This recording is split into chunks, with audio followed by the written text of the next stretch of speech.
അവരുടെ കൂടെ നിന്നപ്പോഴുള്ള ഈ പറഞ്ഞ പോലെ ആനയ്ക്ക് എന്തെങ്കിലും പ്രശ്നം ഓടുക ചാടുകയൊക്കെ ഉള്ള കാര്യം ഓർമ്മയുണ്ടോ? അന്നത്തെ പ്രശ്നം എന്ന് വെച്ചാൽ ഞാൻ നിൽക്കുമ്പോൾ വിജയനാനെ മാത്രം തെറ്റിയിട്ടുള്ളൂ ആശാന്റെ കയ്യിൽ നിന്ന്.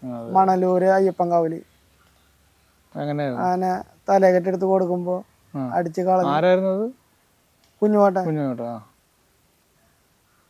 അന്ന് പിന്നെ സജ്ജേട്ടാണ് നടന്ന് കല്ലേറ്റേനെ മുകളിൽ ആന ഉടക്കിയിട്ട് ആന ഒരു സ്ഥലത്ത് കൊണ്ട് കെട്ടി.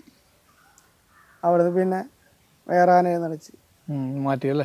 രണ്ടാന മാറ്റിയിട്ട് ഈ റീഗിൽ കുട്ടിശാനാനയ്ക്ക്. പിന്നെ ബാലനാരായണന്റെ കേസ് പറയാണ്ടിരിക്കുക. അത് വേറൊരു രീതിയാണ്. ബാലനാരായണെന്ന് വെച്ചാൽ ഒഴിവില്ല, 24 മണിക്കൂർ എന്നും പൂരല്ലേ? ആന എന്നും പൂരാന്ന് വെച്ച് കഴിഞ്ഞാൽ ആന ഈ കുന്നോളം ഭാഗത്ത് തൃശ്ശൂർ നാട്ടിലും ആകെ ഒരു വണ്ടി ഉണ്ടാവുന്ന കണ്ണമ്പുള്ളിയില്ല. നാരായണാന വഴി അടിച്ചിട്ട് പൂരെടുക്കല്ല, വണ്ടിക്ക് പോയിട്ട് പൂരെടുക്കുക. ആ സ്ഥാനത്ത് വിജയനാന അയ്യപ്പനാനയ്ക്ക് നടന്നു പോയിട്ട് പൂരെടുക്കുക. ഈ ആന കുറച്ചായിട്ട് പോയി കഴിഞ്ഞാൽ ഇതിന്റെ കിളി പോവും. ചിലപ്പോൾ ലോറിയിൽ നിന്ന് ഇറക്കിയിട്ട് 1 കിലോമീറ്റർ നടക്കുകയാണെങ്കിൽ കിളി പോവും. അതങ്ങനെയാ നാരായണാന. തെറ്റിക്കഴിഞ്ഞാൽ ആന കരണിയമ്മയുടെ ഉള്ളിൽ പോയി നിൽക്കുക. പിന്നെ നമ്മളെന്താ ചെയ്യുക? എന്നെയും വെച്ചിട്ട് ആ പെരിങ്ങോട്ടേര 3 മണിക്കൂർ എന്നെ മുകളിൽ ഇരുത്തിയത്. അന്നൊക്കെ എനിക്കൊരു 13-14 വയസ്സുള്ളൂ. സുനേറിൻ്റെ കൂടെ ഞാൻ നിൽക്കുമ്പോൾ ഞാനും സുനേറിനും ഉണ്ട്. പിന്നെ ആരാ, ഈ മസാല എന്ന് പറഞ്ഞൊരു പയ്യുണ്ട്. പിന്നെ കണ്ണമ്പുള്ളിൻ്റെ അവിടെ നിൽക്കണ നിഷാബും ഉണ്ട്. ഞങ്ങൾ 4 ആൾ നടന്നതാണ്. ആന നിസ്സാര പ്രശ്നമാണ്. എന്താ വെച്ച് കഴിഞ്ഞാൽ ആന ഞങ്ങൾ ചോറ് ഊണയിച്ച് വന്ന് പരിപാടിയൊക്കെ കഴിഞ്ഞ് പെരുങ്ങോട്ടര പൂരം കഴിയുമ്പോൾ അന്ന് 9 മണിയൊക്കെ കഴിയും വെളുപ്പിനെ.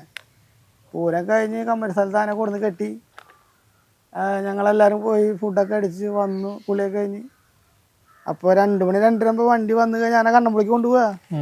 അപ്പം ആണ്ട മേയിച്ചെങ്ങനെ ആണ്ട മേളിൽ നിന്ന് ഒഴിവാക്കി. മേയിച്ചേനെ ഒഴിവാക്കി. മുട്ടുണ്ട് അടിയുണ്ട്. അപ്പം എന്നോട് ഞാനെന്താ ചെയ്ത് പൊടി തട്ടിയിട്ട് എനിക്ക് ഇറങ്ങിയാൽ മതി. കഴുത്തിൽ കയറുണ്ട്. ആന അവിടുന്ന് വെള്ളം കൂട്ടിക്ക് കഴിഞ്ഞ് റോട്ടിങ് കണ്ട് കിടക്കണോട് കൂടിയിട്ട് സുനേറിനെ ഓടിച്ചാണ്.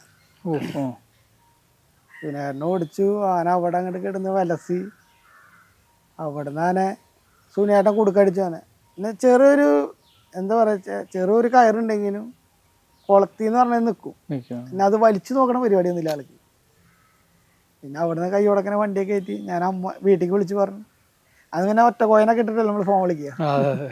വീട്ടിലേക്ക് വിളിച്ച് പറഞ്ഞു, അമ്മ പേടിക്കൊന്നും വേണ്ട, നാളെ പേപ്പറിലൊക്കെ വരും. അന്ന് മൊബൈലൊന്നും ഇല്ലല്ലോ. പേടിക്കൊന്നും വേണ്ട, ഞങ്ങളിവിടെ ഉണ്ട്. കാര്യം വീട്ടിൽ അറിയണല്ലോ. പിറ്റേ ദിവസം എല്ലാം അറിയുള്ളൂ. പേപ്പർ നോക്കുമ്പോഴെല്ലാം അറിയുള്ളൂ. പറഞ്ഞു വേറെ കഥയാവും. അങ്ങനെ കുറച്ച് അനുഭവങ്ങൾ ഉണ്ടായിട്ടുണ്ട് ആനയെ കൊണ്ട്. നിങ്ങളുള്ളപ്പോ സുന്ദരൻ അവിടെ ഇല്ലേ? ഇല്ലില്ല, സുന്ദരൻ അങ്ങ് പോയി. സുന്ദരനൊക്കെ പോയി. സുന്ദരൻ ആദ്യമേ തന്നെ പോയല്ലേ? അതൊക്കെ വന്നിട്ട് അവിടെ കുറച്ച് നാൾ നിന്നിട്ടുള്ളൂ. സുന്ദരന്റെ പേരിട്ടിക്കണ മാത്രം സുന്ദരൻ. ആ പേര് പിന്നെ മാറിയിട്ടില്ല. നമ്മുടെ എപ്പിസോഡുകള് കണ്ണമ്പള്ളി സുന്ദരേട്ടന്റെയും കോട്ടയരാജന്റെ ഒക്കെ വെച്ച് നമ്മളവിടെ വെച്ചാണല്ലോ എടുത്തത്.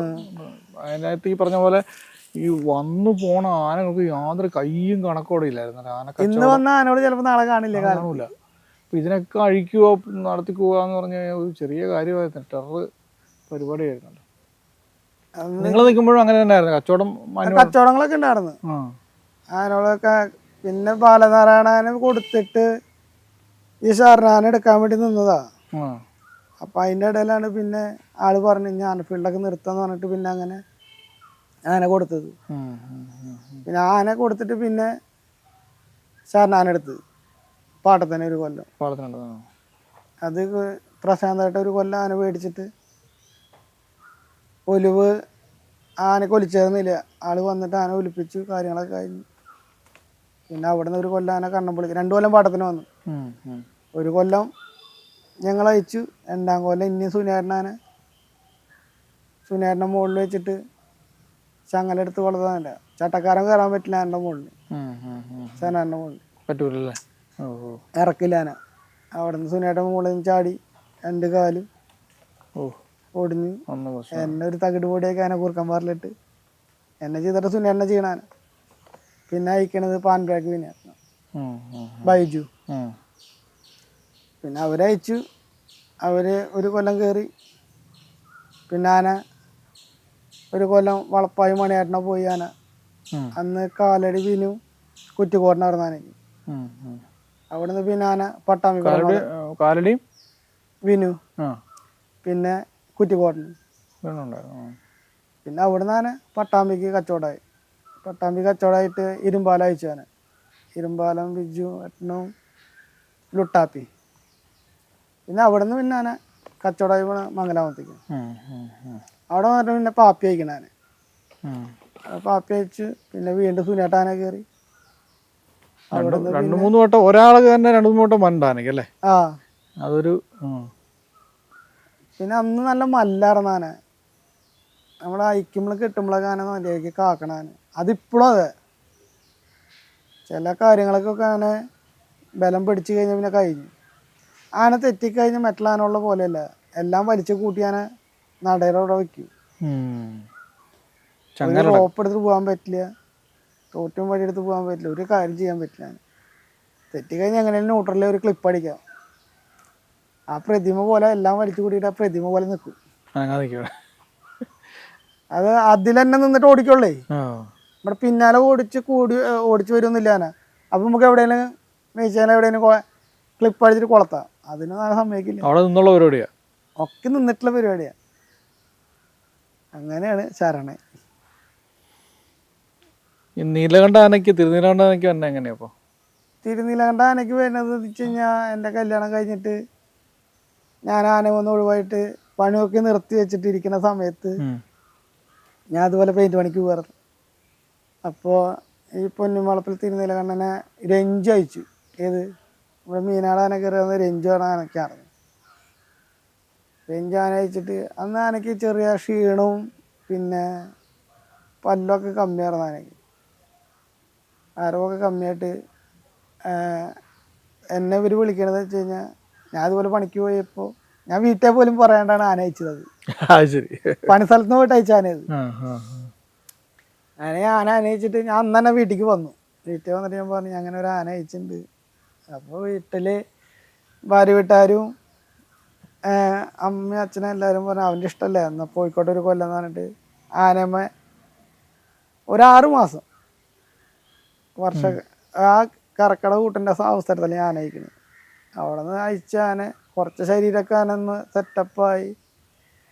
പിന്നെ അരവും കാര്യങ്ങളൊക്കെ കുറവാണ്. പിന്നെ നമുക്ക് ഓരോ മരുന്ന് പറഞ്ഞു തരുമ്പോൾ നമ്മളത് ഒഴിവിനനുസരിച്ച് കൊടുക്കാൻ ഏരനെ ചെറുതാവാനുള്ള ലേഖ്യവും പിന്നെ ആനയ്ക്ക് ഇപ്പോൾ ഈ പല്ലിന് മൂർച്ച ഉണ്ടാകാൻ വേണ്ടിയിട്ട് നമ്മൾ ഒരു കൊട്ടത്തേങ്ങിൽ കുറച്ച് മരുന്നൊക്കെ ഇട്ടിട്ട് അതിങ്ങനെ ഒട്ടിപ്പിടിച്ച് കഴിഞ്ഞാൽ അത് നമ്മളൊരു കറക്കുന്ന എങ്ങനെയാണ് അത് നമ്മുടെ പല്ലിൻ്റെ മുകളിൽ ആ മധുരം കിട്ടി കഴിഞ്ഞാൽ നമ്മളതിങ്ങനെ ചവച്ചുകൊണ്ടിരിക്കും.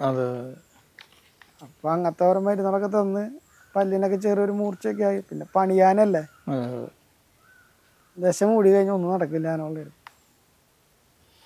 ഇപ്പൊ അതുപോലെ തന്നെ പണിയാനെ നമ്മൾ പിന്നെ പണിയാനകള് എപ്പോഴും പണിതുകൊണ്ടിരിക്കണം. റെസ്റ്റ് എടുപ്പിക്കരുത് അല്ലേ? റെസ്റ്റ് എന്നല്ല, നമ്മളിപ്പോ ഞാൻ വേറെ അർത്ഥത്തിൽ പറഞ്ഞല്ല, ഈ നമ്മളീ പറഞ്ഞ പോലെ പണിതോണ്ടിരുന്ന അതിങ്ങനെ പണിതോണ്ടിരിക്കണ അതിന്റെ ആരോഗ്യം കാണും. ആരോഗ്യം മാത്രല്ല ആനകൾക്ക് വായുമുട്ട് വരും. ഇപ്പൊ നമ്മളൊരു കുന്നും മല നമ്മളിപ്പോ നടക്കാണ്ട് ഒരു കുന്ന് കയറിയുമ്പോൾ എങ്ങനെ ഉണ്ടാവും? ഇവര് ഇന്ന് ഈ മലകൾ കയറി ഇറങ്ങിയിട്ട് ഇപ്പൊ ഈ കാട്ടിൽ കിടക്കണ പോലെ തന്നെയാണ് പണിയാന്ന് പറഞ്ഞത്. ഈ കുന്നും മലയും കയറുമ്പോ ആനകൾക്ക് വായുമുട്ടുണ്ടാവില്ല.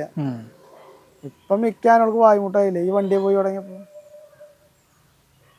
യാത്ര ഏതാനോടെ നടക്കണത് ഇവിടുന്ന് പൂരം കഴിഞ്ഞ അത് നമ്മളെയും പറഞ്ഞിട്ട് കാര്യമില്ല, മുതലാളിമാരും പറഞ്ഞിട്ട് കാര്യമില്ല. ആനകള് കുറവ്, യാത്ര കൂടുതലുണ്ടല്ലോ അല്ലേ? പറഞ്ഞിട്ട് കാര്യമില്ല, കാലം മാറി. നമ്മൾ ഈ കണ്ട വില കൊടുത്ത് ആന വാങ്ങിച്ചതിന് ശേഷം വീട്ടിൽ ഇതൊന്നും ചെയ്യാതെ അനങ്ങാൻ നിൽക്കാൻ പറ്റുന്ന കേസ് അതല്ല. പിന്നെ ആനകളുടെ വേനൽക്കാലത്ത് പരിപാടി എടുത്താലാണ് വർഷക്കാലത്ത് ആനകളുടെ കാര്യങ്ങൾ നടക്കുള്ളൂ. അല്ലാണ്ട് എല്ലാരും പറയും ഒരു ആന മേടിച്ചിട്ട് നമ്മൾ വീട്ടിൽ നിർത്തിക്കൊണ്ടൊരു കാര്യമില്ല, കടിക്കണ പട്ടീനെ മേടിച്ച പോലെയല്ലേ. അതിപ്പോ വേനൽക്കാലത്ത് അത് പണിയെടുക്കണ കാശാണ് വർഷക്കാലത്ത് ചെലവാക്കണത്. വേനൽക്കാലത്ത് ആ കിട്ടണ പൈസ ആനകൾക്ക് എങ്ങനെ പോയാലും ഒരു ആനയ്ക്ക് ഇപ്പൊ ഒരു പട്ടയ്ക്ക് കൊടുക്കണം 150 റുപ്യ. ഈ 25 പട്ട തിന്നണ്ടേ, അതിലേക്കുള്ള അവല്, ഈത്തപ്പഴം, ലേഗ്യം, നിങ്ങളുടെ കാശ്. ഒരു വർഷക്കാലമായി കഴിഞ്ഞാൽ നമ്മൾ പറയാം ആന 1.5 ലക്ഷം രൂപ കയറ്റും, 3 ലക്ഷം രൂപ കയറ്റും. വർഷക്കാലം കർക്കിടക മാസം കൂടെ ആയി കഴിഞ്ഞാൽ മഴ പെയ്ത് കഴിഞ്ഞാൽ ആനകളുടെ ശരീരം അളമ്പിക്കും നമ്മൾ മരുന്ന് കൊടുത്തിട്ട്. ആ മരുന്ന് അടുത്ത കൊല്ലം സീസണ് പോണ്ടേ, ക്ഷീണം പറ്റാൻ പാടില്ല. ഈ ആനയുടെ ചികിത്സയുടെ കാര്യം പറഞ്ഞപ്പോഴാണേ, ഈ നമ്മുടെ കൂടെ നമ്മൾ ഇത്ര നാളം നിന്നതിനകത്ത് ഈ ചികിത്സ എന്ന് പറഞ്ഞാൽ എങ്ങനെയാ? ഇത് മാംസാഹാരത്തിന്റെ അജമാംസം അങ്ങനെയായിരുന്നോ? മാംസം കൊടുക്കും നമ്മുടെ ആട്ടിലേക്കൊക്കെ ഉണ്ടാക്കിയിട്ട്. അത് ഞാൻ വേലാതേട്ടൻ്റെ കൂടെ ലേക്ക് ഉണ്ടാക്കാനൊക്കെ ഞാൻ പോയിട്ടുണ്ട് 2-3 സ്ഥലത്തേക്ക്. അതെന്ന് വെച്ച് കഴിഞ്ഞാൽ കാലത്ത് നമ്മൾ കയ്യും കാലൊക്കെ അത് 10-40 കയ്യും കാലും ഉണ്ടാവും ആടിന്റെ. അത് മേടിച്ച് വൃത്തിയിൽ കഴുകിയിട്ട് 24 മണിക്കൂർ അടുപ്പത്ത് തിളക്കണം. ഉറങ്ങാൻ പറ്റില്ല നമുക്ക്. അതിൻ്റെ ഇടയിൽ മരുന്ന് വെട്ടി കൂട്ടല് കാര്യങ്ങൾ, അതിൻ്റെ പൊടി കാര്യങ്ങൾ. വേലാതേട്ടൻ്റെ കൂടെ നിന്ന് കഴിഞ്ഞാൽ ആൾക്ക് ജാതി മെമ്മറിയാ.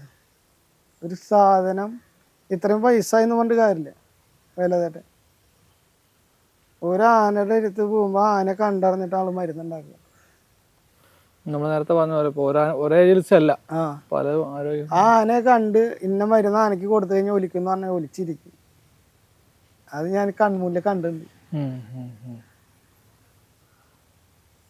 അതാണ് ആളുടെ മരുന്നിന്റെ പവർ. ഇന്ന് അങ്ങനത്തെ ഒരു മരുന്ന് വെക്കണ ഒരാളെ ഞാൻ കണ്ടിട്ടില്ല. എന്താ വെച്ച് കഴിഞ്ഞാൽ ആള് ചെറുപ്പം മുതലേ ഈ പണിക്ക് ഇറങ്ങുമ്പോൾ ഏതൊരു തമ്പ്രാൻ്റെ അവിടെ പോയി നിന്നിട്ടാണ് ഈ മരുന്നുകളൊക്കെ പഠിച്ചത് ആള്. അയാൾക്ക് ഒരു വില ഇല്ല, മരിച്ചു പോയി. ഏത് തമ്പുരാനാന്ന് എനിക്കറിയില്ല. പാലക്കാട് ഭാഗത്തൊരു തമ്പുരാന്റെ അടുത്ത് നടന്ന് പറഞ്ഞു കേട്ടിക്കണേ. ആളുടെ അടുത്ത് പോയി നിന്നിട്ട് ആള് മരുന്നൊക്കെ കണ്ടുപഠിച്ച് ആ മരുന്നുകൾ ഇപ്പോഴും ആളുടെ മെമ്മറി ആളൊരു പുസ്തകത്തിൽ പോലും എഴുതി വെച്ചിട്ടില്ല. സൂക്ഷിക്കേണ്ടതാണല്ലേ ആള് മരിക്കണ വരെ. ആളുടെ കേസിൽ എപ്പോഴും ഒരു പേന ഉണ്ടാവും, ഇന്ന മരുന്ന് എഴുതി കൊടുത്താൽ മതി എന്ന് പറഞ്ഞാൽ. അത് അച്ചിട്ടാ. ഇന്നത്തെ ഒരു പൂരം എടുക്കണം എന്ന് പറഞ്ഞാൽ ഇന്നൊരു പൂരാണ്, നാളെ ആന മതപ്പാടി കൊണ്ട് കെട്ടേണ്ട ആനയാ. നമ്മളീ വേലായേട്ടൻ്റെ കാര്യം പറഞ്ഞു. കടുവായിട്ട് ഏതാനായിരുന്നു? ശരണയും കൊണാർക്ക് വരുന്ന അവിടുന്ന് ബീഹാറിൽ നിന്ന് വന്നൊരു സമയം ഓർമ്മയുണ്ട്. അതെങ്ങനെയായിരുന്നു? അപ്പൊ ഞാൻ ഉണ്ട്. ഞാൻ കൊണാർക്കിലേക്ക് ഗജേന്ദ്രനാനയ്ക്കായിരുന്നു. ഗജേന്ദ്രനാനയ്ക്ക് വാടാനപ്പള്ളി സുനേട്ടനും ഞാനും പിന്നെ സതി എന്ന് പറഞ്ഞൊരു പയ്യനായിരുന്നു. അങ്ങനെ സുനേട്ടൻ്റെ ഭാര്യ പ്രസവിച്ചിട്ട് സുനേട്ട ആനമൂന്ന് ഒഴിവാകുക. അങ്ങനെ ചാലിശ്ശേരി രാജേട്ടനും വേലാതേട്ടൻ പിന്നെ ബാൻഡ് നാരായണേട്ടൻ ഇവര് 3 ആളായിരുന്നു. പിന്നെ വേലാതേട്ടൻ്റെ ഒരു ശിഷ്യനായിരുന്നു രാജേട്ടൻ എന്ന് പറയുന്നത്. അതില് ഒരു ശിഷ്യന് മാത്രമാണ് രാമചന്ദ്രേട്ടൻ്റെ ഉള്ളു, അത് ചാലിശ്ശേരി രാജേട്ടൻ. അങ്ങനെ ഇവര് ബീഹാറിൽ പോയിട്ട് ആന അവിടെ കൈവിട്ടിട്ട് അവരയച്ചു വിട്ടാണ് ആന. അങ്ങനെ വേലാതേട്ടനെ ബിനോയേട്ടൻ വിളിച്ച് ബിനോയേട്ടനായിട്ട് പോണ്. അവിടെ പോയി ആന വെടിവെക്കാണ്ട് ആള് ആനയ്ക്ക് മരുന്നൊക്കെ കൊടുത്ത് പഴത്തില് ഗുളിക കൊടുത്തിട്ട് ആന അങ്ങനെ വണ്ടി കയറ്റി കൊണ്ടിരിക്കുക ചെയ്തു. ഇവിടെ വന്നിട്ട് പിന്നെ ആന അവരന്ന് തന്നെ രാത്രി ആന അയച്ചു. അല്ല, അയക്കണതിൻ്റെ ഒരു കാര്യം എന്നോട് പറഞ്ഞത്, അതായത് ആന ആശാൻ വിലയേട്ടനെ ഇടുവാ കൈക്ക് പിടിച്ച് പുറകെ കൂടെ നടന്നൊരു കാര്യം പറഞ്ഞായിരുന്നു. അത് ആന വന്നിട്ടില്ലേ? വന്നിട്ട് അതാ. അപ്പോൾ ആന അവർ കൊടുന്ന് ആന അന്ന് രാത്രി ആന ഫുൾ ബന്തോസ് ചെയ്തു. അവിടുത്തെ ആളെ വെച്ചിട്ട് അവിടുന്ന് ഒരാൾ വന്നല്ലോ. അവിടുന്ന് ആള് കൊടുന്ന് ഇവിടെ ആന കൊടുന്ന് കെട്ടി. രാത്രി ആൾ ആൻ്റെ അടുത്തേക്ക് പോയിട്ട് ആൻ്റെ ചുറ്റുപാടും മുഴുവൻ നടന്ന്. അപ്പോൾ ആന ആളെ ഓടിച്ചു അല്ല മനുവിനായിട്ടോ പോണം അല്ല കൈ പിടിച്ച് നടന്നത് അല്ല, അന്ന് ഞാൻ വേലതേട്ടനായിട്ട് വലിയ കണക്ഷൻ ആയില്ല. കണക്ഷൻ ആയിട്ടില്ല. ആ അപ്പോൾ ഞാനന്ന് ഗജേന്ദ്രനാനയ്ക്ക് സുനേൻ്റെ കൂടെ. ആ അപ്പോൾ വേലതേട്ടൻ വന്നിട്ട് രാത്രി ആൻ്റെ കൂടെ അങ്ങോട്ട് ഇങ്ങോട്ടൊക്കെ നടന്നപ്പോൾ ആന ഓടിച്ചപ്പോൾ നാരായണേട്ടൻ ചീത്ത പറഞ്ഞു. നിങ്ങൾ എന്തിനാ ആൻ്റെ അടുത്തേക്ക് പോകണം, നിങ്ങൾക്ക് നടക്കാൻ പറ്റില്ല, ആന എന്തെങ്കിലും ചെയ്ത് കഴിഞ്ഞാൽ എന്താ ചെയ്യുക എന്നൊക്കെ പറഞ്ഞപ്പോൾ പറഞ്ഞു ആൻ്റെ വഴക്ക് എങ്ങനെയാന്ന് നമുക്ക് അറിയണ്ടേ. നമ്മള് കടുവ വേല ആശാന കാര്യമാണ് പറഞ്ഞുകൊണ്ടിരുന്നത്, ചികിത്സയും കാര്യങ്ങളും. ഈ അദ്ദേഹത്തിനോട് കൂടെ കൂടുതൽ നമുക്ക് ഇടപഴകാൻ പറ്റിയത് എപ്പോഴാ? കൂടുതൽ ഞാൻ വേലതൻ്റെ കൂടെ ഇടപഴകിയത് ആന അയച്ചിട്ടാ. ആ ആ ആന അയച്ച് ഞാനും വേലതേട്ടനും ഒരു ബന്ധമില്ലാണ്ട് നടന്നിരുന്ന സമയമാണത്. നമുക്ക് അവരെ കാണുമ്പോഴൊക്കെ നമുക്ക് മുട്ടുവിറക്കും. ഉള്ള കാര്യം പറയാല് നല്ല തൊഴിലുകാർ, പിന്നെ കേരളത്തിൽ പേര് കേട്ട ഒരു ആനക്കാര്. ആളുടെ കാര്യം എന്ന് പറഞ്ഞു കഴിഞ്ഞാൽ ഏത് ആനയാള് ഇന്നേക്ക് അയച്ചു കൊണ്ടിട്ട് പൂരം നടത്തും. അങ്ങനത്തെ ഒരു മനുഷ്യനാണ്. എൻ്റെ അനുഭവത്തിൽ ഞാൻ പറഞ്ഞുതരാം. ഈ ചീരാമള പൂരത്തിനെ കർണാന അയച്ചിട്ട് ആള് പൂരം നടത്തി. പിറ്റേ ദിവസം പന്തല് പൂരത്തിന് വരുമ്പോൾ അയ്യപ്പനാനെ കൊണ്ട് അവിടുന്ന് 2-3 ദിവസം കഴിഞ്ഞപ്പോഴാണ് ഈ പൂരം വന്നത്, പന്തല്ലൂർ പൂരം വന്നത്. അന്ന് വേലതേട്ട അയ്യപ്പനാനൊക്കെ. അപ്പം ഞാൻ വേലതേട്ടനെ വിളിച്ചപ്പോൾ പറഞ്ഞു ആളില്ലാത്ത കാരണം ഞാൻ വന്നതാണ് ഞാനിങ്ങോട്ട്. ആൾക്ക് എന്താ വെച്ച് കഴിഞ്ഞാൽ ആൾക്ക് എല്ലാ ആനയെ പറ്റി അറിയും. വേലതേട്ടന് എല്ലാ ആനയുടെ രീതി ആൾക്കറിയാം. പക്ഷെ ആ രീതി വെച്ച് ആനക്ക് മരുന്നുണ്ടാക്കാനും അറിയും. അതാണ് അയാളുടെ വിജയം. എൻ്റെ അറിവിൽ ആളിനോട് പറഞ്ഞിട്ടുണ്ട്, ഞാൻ തോറ്റുപോയുള്ള ഒരു ആന ഉണ്ടെങ്കിൽ ഒരാനുള്ളൂ, കോങ്ങാട് കുട്ടിസാന. എന്നെ ആൾക്ക് അയച്ച് അങ്ങനെ പൂരം നടത്താനൊന്നും പറ്റിയിട്ടില്ല. അന്നത്തെ നല്ലപ്പം കാലത്ത് പറയാറ്. ഈ കൊണാർക്കാന വന്ന ഒരു അനുഭവം, കൊണാർക്കാന വന്ന അനുഭവം എന്ന് വെച്ച് കഴിഞ്ഞാൽ ബീഹാറിൽ നിന്ന് ഞാൻ മേടിച്ച് കച്ചവടമായിട്ട് 2 ആന കൂടിയിട്ട് ഇവർ മേടിച്ച്. അതിൽ ചെറിയ ആന വന്നു, വലിയ ആന വന്നില്ല. വന്നില്ലാണ്ടായപ്പോൾ ഇവര് ആന ഒലുവിലേക്കാന്ന് പറഞ്ഞിട്ട് ആന നിർത്തി. പിന്നെ ഇവർ വേറെ ദിവസം വന്നിട്ട് ആനയെ കൊണ്ടുപോകാന്നൊക്കെ പറഞ്ഞപ്പോൾ ഇവര് അവിടുത്തെ ആൾക്കാർ ഈ ആന അയച്ചു വിട്ടിട്ട് ഒരു രക്ഷയില്ലാണ്ട് നിൽക്കാറുണ്ട്. അങ്ങനെ പറഞ്ഞു ഞങ്ങൾക്ക് പെറ്റിങ് ഞങ്ങൾ ആനയെ കൊണ്ടുപോയിക്കോന്നൊക്കെ പറഞ്ഞപ്പോൾ ബിനോയേട്ടെ വേലതേട്ടനെ വിളിക്കുകയും ചെയ്തു. വേലതേട്ടനെ വിളിച്ചിട്ടാണ് കൊണ്ടുപോകുന്നത്. അന്ന് വേലതേട്ടൻ്റെ കൂടെ ശാലിശ്ശേരി രാജേട്ടൻ, പിന്നെ വേലതേട്ടൻ, പ്രഭുവേട്ടൻ, പിന്നെ ബിനോയേട്ടൻ, പിന്നെ ബിനോയേട്ടൻ്റെ ഒരു കൂട്ടുകാരുണ്ട് അവരെ കൂട്ടിയിട്ട് പോയി ഞാൻ. അവിടെ നിന്ന് ആന കൊടുന്നു. പിന്നെ മരുന്നൊക്കെ കൊടുത്തിട്ടാണ് ആനെ വണ്ടിയെ കയറ്റിയത്. ഗുളികയിൽ മരുന്നൊക്കെ വെച്ച് പഴത്തിൽ വെച്ചിട്ടാണ് ഗുളിക കൊടുത്തത്. എന്നിട്ട് അങ്ങനെ ആന മയങ്ങി നിന്നിട്ടാണ് വണ്ടി കയറ്റി കൊടുത്തത്.